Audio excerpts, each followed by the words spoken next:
படம் பார்க்குவாங்கன்னு சொல்லி எல்லாரும் தியேட்டருக்கு வந்து படம் பாருங்கன்னு சொல்லி எல்லாரும் தியேட்டருக்கு வந்து படம் பாத்துருங்க. சரி, இந்த படத்தை விஜய் சாருக்கு போட்டு காப்பீங்க. ஆனா விஜயோட தளபதி மாதிரி அவரு கூட இருக்கும் நடிச்சிருக்காரு, நீங்களும் நடிச்சிருக்கீங்க, 2 பேரும் முக்கியமான ஆளு. சரி, அவருக்கு போட்டு காமிப்பீங்களா? படம் ராஜ்மோகன் நடிச்சிருக்காரு, 3 பேரு விஜய்க்கு இதான். எங்களுக்கும் அந்த ஆசை இருக்கு. பட் இன்னைக்கு தலைவர் வந்து அந்த கரூர் இன்சிடென்ட்டுக்கு அப்புறம் ரொம்ப ரொம்ப மனசு உடஞ்சு போயிருக்காரு. நேற்று நான் பார்த்தேன், ரொம்ப ரொம்ப உடஞ்சு போயிருக்காரு. நான் முகஸ்துதிக்காக சொல்லலை, உண்மையை சொல்றேன், சத்தியத்தை சொல்றேன். அதனால இந்த நேரத்தில் நம்ம அதை பத்தி சொல்ல வேணாம். அவர் பார்த்து எங்களை வாழ்த்துனாருன்னா சந்தோஷம், பார்க்கலனாலும் எங்களை கண்டிப்பா வாழ்த்துவார்.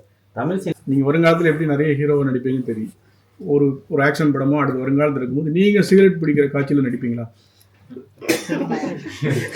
இப்போ இதுக்கு அடுத்து வர படத்துல கூட எனக்கு ஒரு சீன்ல வந்து சிகரெட் பிடிக்கணும் அப்படின்னு சொல்லியிருந்தாங்க. ஆனா என்ன நடந்தாலும் அது மட்டும் நான் பண்ண மாட்டேனே அப்படின்னு சொல்லிட்டு தான் நான் சிகரெட் காட்சி வேணான்னு சொல்லியிருக்கேன். ஏன்னா இதோட பெரிய ரீசன் என்னன்னா, அப்பா வந்து இந்த மாதிரி தான் இறந்தாரு. ஸோ இந்த கான்செப்ட்ல எப்படி இருக்கோ அப்படிதான் அப்பா இறந்தாரு. ஸோ அதனால வந்து நான் இந்த மது, சிகரெட், இந்த புகையிலை அது எல்லாமே நான் வந்து அவாய்ட் பண்ணிட்டு தான் இருக்கேன். முன்னணி ஹீரோக்கள் கூட நிறைய பேர் ஒரு அறிமுக சீனுனால தம் அடிச்சு தான் வராங்க. சினிமானாலே ஒரு விஜய் சொன்ன மாதிரி ரஜினிகமாக எல்லாருமே அந்த தம் அடிக்க சீனில் வந்து வராங்க. நிறைய அரசியல் கட்சி, நிறைய சமூகங்கள் வேண்டாம், சினிமானால தான் நிறைய பேர் சிகரெட் குடிக்க கற்றுக்கிட்டாங்க அப்படின்னு சொல்கிறாங்க. அந்த மாதிரி பெரிய ஹீரோக்களுக்கு ஒரு ரிக்வெஸ்ட்னா என்ன சொல்லுவீங்க?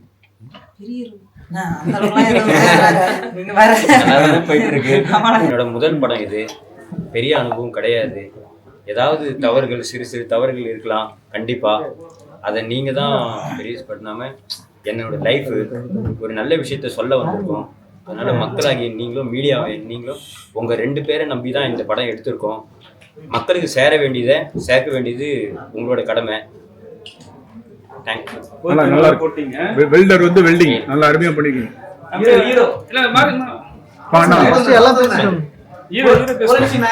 ஹீரோ வந்து பூவையார் தான் main lead. Poovaiyar and Arnold, Arjun 3 பேர் தான், எல்லாமே பசங்க தான் மெயின் லீடு. கதை தான் சார் எப்பவுமே, எல்லாமே ஹீரோ கதை தான். என்னோட உழைச்ச டீம் ஒருத்தர் எல்லாமே, என்னோட டெக்னீஷியன் எல்லாருமே எனக்கு ஹீரோ தான் படத்துல.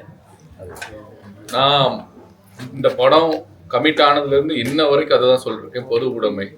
நான் இந்த படம் பண்ணதுக்கு காரணமே பொது உடைமை. நான் ஒரு பொது உடைமைவாதி, இயக்குனர் ஒரு பொது உடைமைவாதி. முதல் படத்திலேயே வந்து ஒரு என்டர்டைன்மெண்ட் மட்டும் இல்லாமல் பொது உடைமையாக ஒரு விஷயத்த சொல்லணுன்றத ஒரு சேலஞ்சிங்கான ஒரு விஷயத்தை எடுத்து சொல்லியிருக்காரு. அவர் சொன்ன மாதிரி உங்ககிட்ட ஒப்படைச்சிருக்கோம், நீங்கள் தான் சொல்லணும். எங்களுக்கு பிடிச்சி தான் பண்ணியிருக்கோம். எங்கள் வேலையை நாங்கள் சரியாக செஞ்சுருக்கோம்னு நாங்கள் நம்புகிறோம்.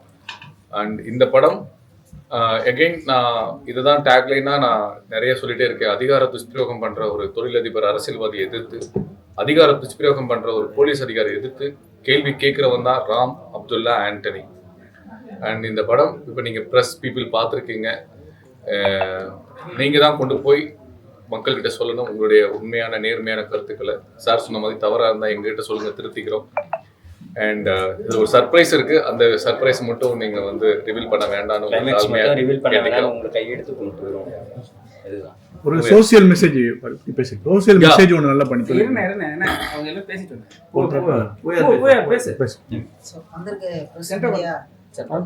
வந்திருக்க ப்ரெஸ் மீடியா எல்லாருக்குமே வணக்கம்.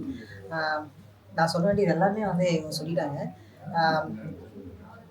இதுதான் எல்லாருக்கும் ஒரே ஒரு ரிக்வெஸ்ட் என்னன்னா, இந்த படத்தை வந்து உங்ககிட்ட ஒப்படைச்சிருக்கோம். மீடியா பார்த்துட்டு இருக்க மக்கள் எல்லாருக்கிட்டையும் நாங்கள் ஒப்படைச்சிருக்கோம். நீங்கள் தான் வந்து இதை வந்து கொண்டு போகிறதுல ஒரு 100% சொல்லலாம். நீங்கள் மட்டும்தான் இதை வந்து நாங்கள் கம்மியாக சின்ன படமாக பண்ணியிருந்தாலும் அது பெரிய படமாக மாற்றுறது மக்களாகிய உங்கள்கிட்ட மட்டுமே இருக்குது. ஸோ என்ன பேசுறது இல்லை, அவ்வளோ பதட்டமாக இருக்கேன். அதை தாண்டி இன்னொரு விஷயம் என்னென்னா, இந்த ஸ்டேஜில் நான் வந்து ஒருத்தருக்கு தேங்க்ஸ் சொல்லணும் அப்படின்னா என்னுடைய டேரக்டர் அண்ணனுக்கு. ஸோ ஜெயவன் அண்ணனுக்கு வந்து இந்த டைமில் வந்து ரொம்ப ரொம்ப தேங்க்ஸ் சொல்லிக்கிறேன். ஸோ இவங்க சொன்ன மாதிரி கிளைமாக்ஸோட சீன் மட்டும் ரிவீல் பண்ண வேணான்னு எல்லாருக்குமே வந்து ஒரு கோரிக்கை மட்டும் வச்சுக்கிறேன். Thank you so much.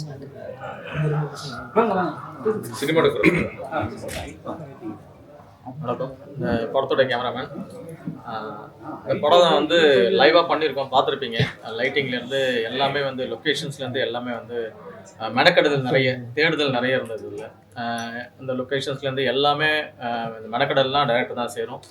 அவர் திருவள்ளூர் அவர் திருவள்ளூர்காரன்றதுனால திருவள்ளூர் ஃபுல்லாக எந்த லொக்கேஷன் மிஸ் பண்ணாமல் அழகாக பண்ணியிருக்கோம் அதில். அதேமாதிரி பசங்க எல்லாருமே அது ரொம்ப கஷ்டப்பட்டு பண்ணியிருக்காங்க. அது சவுந்தரராஜன் அவர் ரொம்ப கஷ்டப்பட்டு ரொம்ப வழிகளோடு அந்த படம் பண்ணியிருக்கோம். இந்த படத்தில் வந்து இன்னும் சொல்ல போனால் அந்த படம் வந்து மக்கள்கிட்ட கொண்டு போய் சேர்க்கறது உங்களுடைய நம்ம கண்டிப்பாக நல்லா சேர்ப்பீங்க. இன்னொரு விஷயம் என்ன, நீங்கள் பார்த்துருக்கீங்க, உண்மையை பார்த்துருக்கீங்க, நீங்கள் உண்மையை எழுதுவீங்க. நன்றி. முக்கியமாக இன்னொரு விஷயம், ப்ரொடியூசர் வரல இன்னைக்கு. என்னன்னா அன்னை வேளாங்கண்ணிக்கு போயிருக்காரு. அது ரொம்ப உங்ககிட்ட மன்னிப்பு கேட்க சொல்லியிருந்தாரு. அதுதான். அவங்க பையனை படத்தோட எடிட்டர் வினோத் சிவகுமார். அனைவருக்கும் வணக்கம். நாங்கள் நல்லபடியாக ஒரு படத்தை முடித்து உங்கள் கையில் கொண்டாந்து சேர்த்துருக்கோம். இந்த படத்தை மக்கள்கிட்ட கொண்டு போய் சேர்த்து மக்களை வெளில வர வைக்க வேண்டியது உங்களோட கடமை. அதுதான் நான் உங்கள்கிட்ட வேண்டி கேட்டுக்கிறேன். மக்களாகிய உங்களுக்கு ஒன்று தான் சொல்லிக்கிறேன். ஓடிடியில் படம் வரட்டும், அப்புறமா பார்த்துக்கலான்னு வெயிட் பண்ணாதீங்க. தயவு செஞ்சு நல்ல படத்தை தேட்டரில் வந்து பாருங்கள். கண்டிப்பாக உங்களுக்கு நல்ல எக்ஸ்பீரியன்ஸாக இருக்கும். தயவு செஞ்சு தேட்டருக்கு வாங்க. கரெக்டா? இப்போது நீங்கள் சொன்ன நீங்கள் வாங்க சார். இப்போ இருக்க படங்கள் பார்த்தீங்கன்னா பெரிய படங்கள், அதாவது பேன் இண்டியா மூவின்னு சொல்லிட்டு இப்போ லேட்டஸ்டாக வந்த கூலியும் எடுத்துக்கலாம், அதுக்கு முன்னாடி வந்த விஜய் அவர்களுடைய லியோவும் எடுத்துக்கலாம். எல்லாத்துலேயுமே கஞ்சா அந்த இது வந்துக்கிட்டே தான் இருக்குது. நான் நீங்கள் அதை எதிர்த்து இது வேணான்னு சொல்லியிருக்கிறீங்க. எந்த கான்செப்டில்? ஏன்னா நீங்கள் தமிழ் சினிமாவில் ஸ்டைல்னாவே சிகரெட் போட்டு தான் ரஜினி சார் வந்தார். கண்டிப்பாக அதை பார்த்தா நிறைய பேர் சிகரெட்டே பிடிச்சாங்க. சினிமாவிலேயே அதை இது பண்ண முடியலையே உங்களால். இதை எப்படி கொண்டு வர போகிறீங்க? அது இல்லாமல் இந்த சிகரெட்டை ஒழிக்காத கவர்மெண்ட்டே வேணான்னு சொல்லியிருக்கீங்க. கண்டிப்பா ஒரு அடுத்த கவர்மெண்ட் சரியான கவர்மெண்ட் வரணுன்றதுனாலயா? இது ரெண்டு பேருக்குமே சேர்த்துதான். அப்படி இல்லை, ஒரு நல்ல விஷயத்த எந்த கவர்மெண்ட் இருக்கும்போதும் செய்யலாம். அதனால சொல்ல வந்தது தீர்க்கமாக சொல்லியிருக்கோம். ஏன்னா எவ்வளோ கேன்சர் பேஷண்ட் பார்க்குறோம். அது ஆரம்பத்தில் பிடிக்கிறாங்க, எதுவும் தெரிய மாட்டேங்குது, பிற்பகுதியில் தான் தெரியுது அதோட விளைவு. அதை கொஞ்சம் டீட்டெயிலாக சொல்லியிருக்கோம். அதுதான் நோக்கமே தவிர வேற ஒரு விஷயம். நீங்க போலீஸ் கேரக்டர் பண்ணிருக்கீங்க, அதே மாதிரி உங்க தலைவரும் போலீஸ் அடுத்த படம் வரப்போகுது. ஸோ அதை மேட்ச் பண்ணிக்கிற மாதிரி தான் டைலாக்லாம் வருது. இந்த அரசியலே தேவையில்லைன்னு சொல்றீங்க. எந்த அர்த்தத்தில் சொல்றீங்க?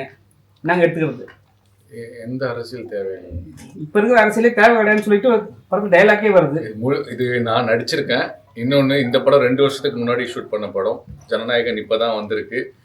ஸோ இது முழுக்க இயக்குனருடைய வழிகள், அவர் திருவள்ளூரில் அவர் பார்த்த வாழ்வியலை, அவர் பார்த்த குற்றங்களை ஒரு கற்பனையாக வச்சு ஒரு கதையை எழுதியிருக்காரு. எனக்கு பிடிச்சிருந்தது, நான் நடிச்சிருக்கேன். மற்றபடி எனக்குமே இதில் ஒரு கருத்து உண்டு. புகைப்பிடித்தல் உடலுக்கு கேடு, மது இருந்ததில் வீட்டுக்கும் நாட்டுக்கும் கேடுன்னு சொல்கிறாங்க.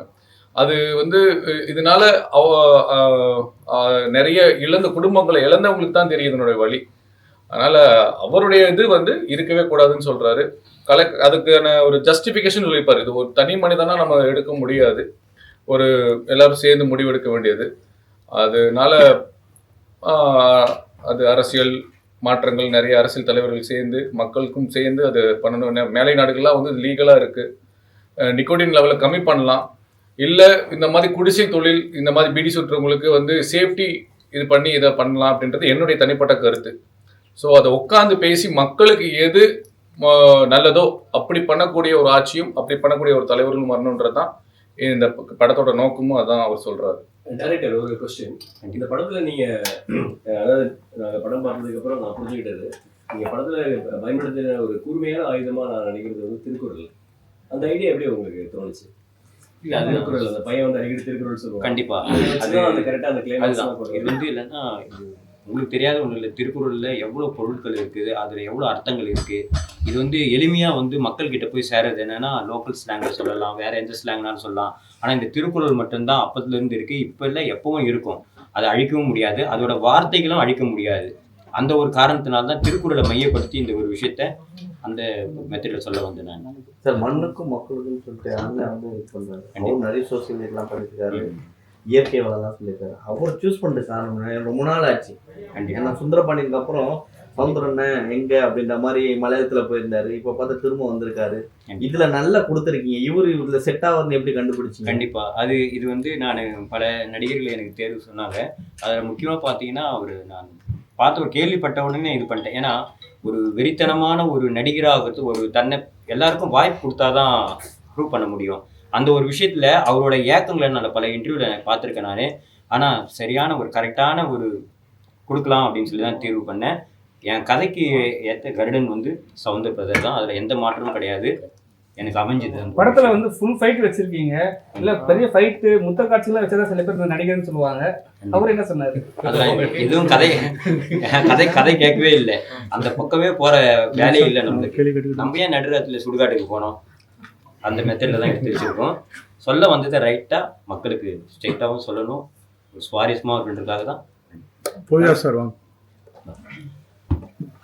முதல் படமே நல்லா பண்ணியிருக்கீங்க. ஒரு கருத்து, முக்கியமான கருத்து வந்து சிகரெட்டு இதுக்கு வந்து எதிராக இருக்குது. நீங்கள் வருங்காலத்தில் எப்படி நிறைய ஹீரோவை நடிப்பீங்கன்னு தெரியும். ஒரு ஆக்ஷன் படமோ அடுத்து வருங்காலத்தில் இருக்கும்போது நீங்கள் சிகரெட் பிடிக்கிற காட்சியில் நடிப்பீங்களா? இப்போ இதுக்கு அடுத்து வர படத்துல கூட எனக்கு ஒரு சீன்ல வந்து சிகரெட் பிடிக்கணும் அப்படின்னு சொல்லியிருந்தாங்க. ஆனா என்ன நடந்தாலும் அது மட்டும் நான் பண்ண மாட்டேனே அப்படின்னு சொல்லிட்டு தான் நான் சிகரெட் காட்சி வேணான்னு சொல்லியிருக்கேன். ஏன்னா இதோட பெரிய ரீசன் என்னன்னா, அப்பா வந்து இந்த மாதிரி தான் இறந்தாரு. ஸோ இந்த கான்செப்ட்ல எப்படி இருக்கோ அப்படி தான் அப்பா இறந்தாரு.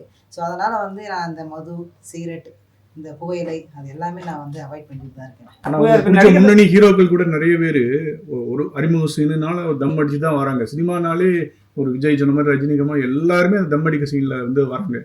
நிறைய அரசியல் கட்சி, நிறைய சமூகங்கள் வேண்டாம், சினிமானால தான் நிறைய பேர் சிகரெட் குடிக்க கற்றுக்கிட்டாங்க அப்படின்னு சொல்லுவாங்க.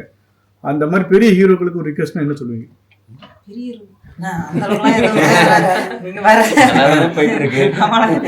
நல்லா நடிக்க ஆரம்பிச்சிட்டீங்க, முதல்ல நல்லா பாட்டு பாடுங்க. ஏன் அந்த பாட்டை நிப்பாட்டிட்டு நடிக்கிறதுல இப்போ பாட்டு நான் பண்ணிட்டு தானே இருக்கேன், அதுக்கான ப்ராசஸ் போயிட்டு இருக்கு. ஆனா இப்போ நடிப்பு வந்து இது கொஞ்சம் ஃபாஸ்டா போயிட்டு இருக்கு.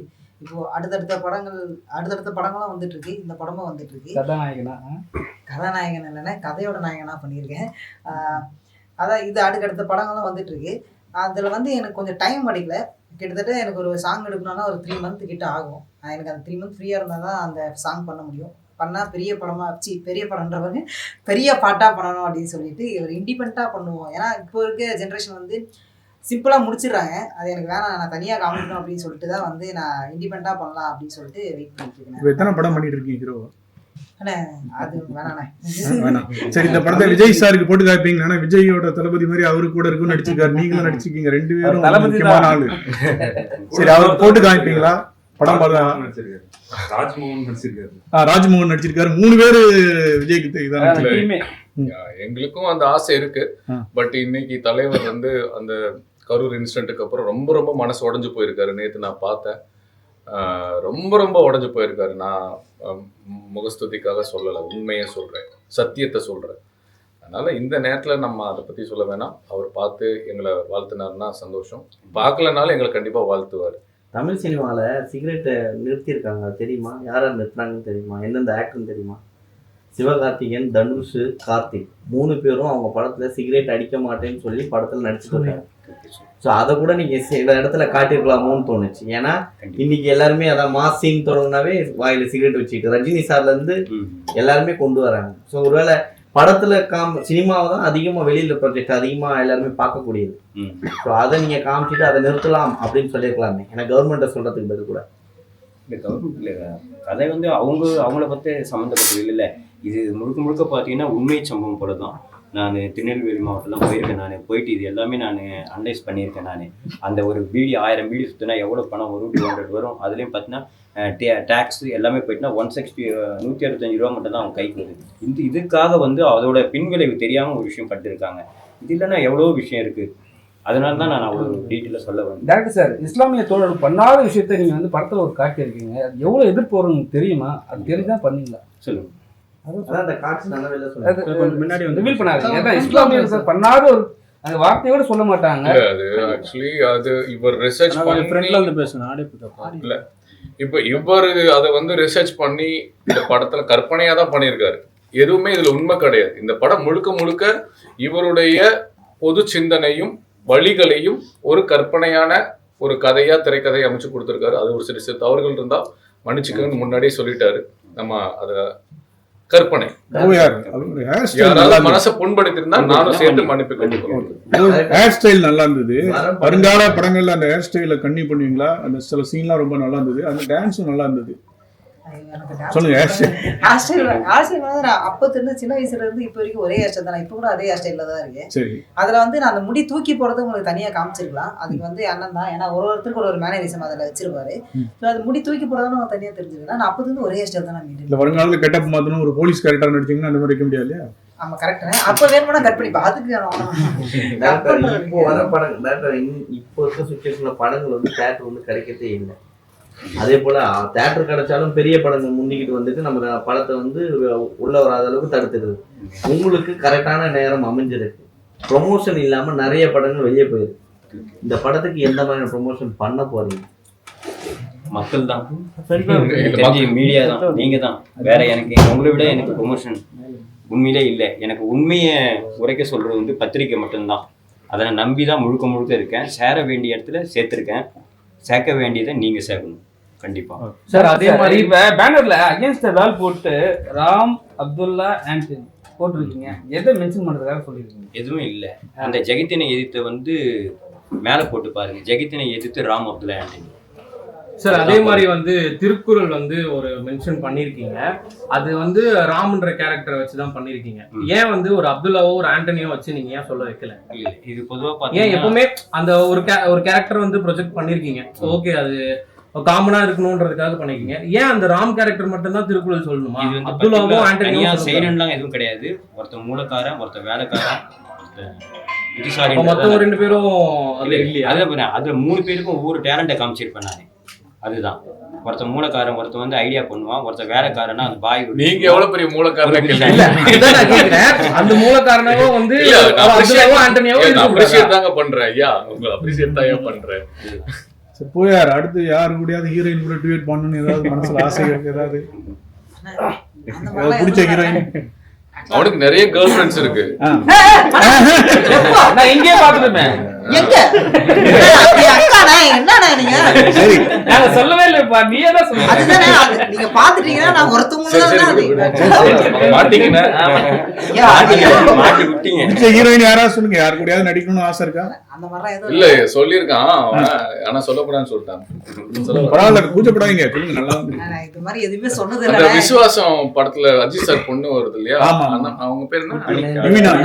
அந்த பொண்ணு கூட ஹீரோயினா நடிக்கணும்னு இப்பதான். ஐயோ சாரி, அந்த பொண்ணுக்கு ஹீரோவா நடிக்கணும்னு சொன்னேன். அப்படியே தம்பி உங்களோட அப்டேட் சொல்லுங்க. என்னென்ன படம் போயிட்டு இருக்கு, இதுல ஹீரோவா பண்றீங்க? இப்போ சாயாவனம் அடுத்த மாசம் ரிலீஸ் பண்ற பிளான் பண்ணிட்டு இருக்கோம். நான் ஹீரோவா பண்ணிருக்கேன். நான் வயலன்ஸ்னு ஒரு படம் பண்ணிருக்கேன். சிரீஷ், பாபி சிம்மா, யோகி பாபுவோட ஒரு காம்பினேஷன் சப்போர்ட்டிங் பண்ணிருக்கேன். உங்களுக்கு அவ்வளவுதான் படம் இல்ல எல்லாமே ப்ரொடியூசர் கையில தான் இருக்கு. உங்களுக்கு எல்லாம் தெரியாத சட்டமன்றம் இல்லைங்க ஐயா. இந்த படத்தையே நாங்க தேட்டர் கொண்டு வரதுக்குள்ள போயிடுச்சு. இப்ப பாருங்க மணி 11. உங்களை நினைச்சாலும் எங்களுக்கு பாவமா இருக்கு. எங்களுக்கு வேற இதை விட்டா வேற வழியும் இல்லை. இப்ப நீங்க சத்தியமா சொல்றேன், நீங்க எல்லாமே எங்களுக்கு கடவுள் மாதிரி தெரியுறீங்க. கண்டிப்பா உண்மையாதான். இப்போ நான் ஒரு நாள் வந்து இந்த சம்பவத்தை நான் சொல்லியே ஆகணும். இந்த படம் நின்னு போச்சுங்க, வராதுன்னு தெரிஞ்சு போச்சு. இவரு கிட்டத்தட்ட இந்த ஆக்சிஜன் மாஸ்க் வைக்கிற மாதிரி கோமால இருக்கு. அப்புறம் வந்து போராடிட்டு இருக்காரு. கற்பனையா தான் சொல்றேன், அதோட போராடிட்டு இருக்காரு. அப்போ ஒரு ப்ரொடியூசர் வர்றாரு, கிளமன் சுரேஷ். மறுபடியும் ஸ்டாப் பண்றாங்க. அந்த பஞ்சாயத்து வந்து ஒரு இடத்துல நிக்குது. 2 பேர் கண் கலங்குறாங்க. ப்ரொடியூசரும் கண் கலங்குறாரு, டைரக்டர் நான் மட்டுமே சாட்சி. அப்ப எனக்கு செம்மையா கோவம் வருது. என்னால எதுவுமே கேள்வி கேட்க முடியல. அங்க நீதி கிடைக்க வேண்டிய இடத்துல நீதி கிடைக்கல. அப்ப கூட சொல்றாரு, அப்ப நினைச்சிருந்தா அந்த ப்ரொடியூசர், இப்ப புதுசா வந்த ப்ரொடியூசர் என்ன பண்ணிக்கலாம்னா பணத்தை வாங்கிட்டு வெளியே வந்துருக்கலாம். அவங்க 2 பேரும் வெளியே வந்திருக்கலாம். போட்ட பணத்தை சேஃபா வெளியே வந்துருக்கலாம். அவங்க விட்டு கொடுக்கவே இல்லை. பணம் போனாலும் பரவாயில்ல, நான் மறுபடியும் பணம் போட்டு டைரக்டர் இவரை வச்சுதான் நான் எடுப்பேன் அப்படின்னு சொல்லி கண் கலங்கி நின்னாங்க. காரணம் இவருடைய உழைப்பு, இவருடைய உண்மை, இவருடைய நேர்மை, இவருடைய 8 வருஷ உழைப்புக்காக அவர் வந்தாரு. இதுக்காக சொல்ல வரேன்னா, இவ்வளவு போராட்டத்தையும் தாண்டி தான் இங்க வந்திருக்கோம் நாங்க. அதனால இந்த படத்தை மேலும் மேலும் நீங்க உங்களுக்கு பிடிச்சிருந்ததுன்னா இதை எழுதி மக்களுக்கு கொண்டு போய். ராம் அப்துல்லா நல்ல ஒரு 2 வார்த்தை பேசி நல்லா பண்ணிருக்காங்க. வாங்க ஒரு நன்றி சொல்லுங்க. நல்லா பண்ணிருந்தீங்க. எல்லா மீடியாவுக்கும் வணக்கம். நான் புதுமுகம் அஜய் அர்னால்ட். இந்த படத்தை பார்த்து என்ன சொல்ல விரும்புறேன்னா, டேரக்டருக்கு தேங்க்ஸ் சொல்ல முடியும். ஏன்னா வேற எதுவும் பண்ண முடியாது. ஏன்னா எனக்கு பெரிய கேரக்டர் கொடுத்துருக்காங்க. எடுத்தோன்னே யாருக்கு ஹீரோ கொடுத்துட மாட்டாங்க. ஒன் ஆஃப் த ஹீரோ கொடுத்துருக்காங்க. So thanks to Jayavel sir. அப்புறம் இந்த பையன் வந்து டிசைனர் கிப்சன் சாரோட பையன். இந்த திமிரு பிடிச்சவன் அந்த மோஷன் போஸ்டர் பண்ணுவார் இல்லையா, பெரிய டிசைனரோட பையன். இது என் தம்பி அர்ஜுன். எங்கள் திருவள்ளூர் மாவட்டத்தில் நாங்களும் ஒன்று ஒரே வீட்டுக்கு பக்கத்தில் இருக்கோம். ஏழ்மை குடும்பத்தில் பிறந்தவங்க தான் நாங்கள். அதுதான் எங்கள் டேரக்டர் ஜெயவடன் அண்ணன் இல்லைன்னா நான் இந்த இடத்துல இல்லை. பருகால தான் எல்லாமே. அண்ணன் தான் எனக்கு எல்லாமே. சரி, உன்னுடைய ஸ்டைல ஏதாவது பண்ணிட, அந்த பண்ணி மாதிரி கத்திரு.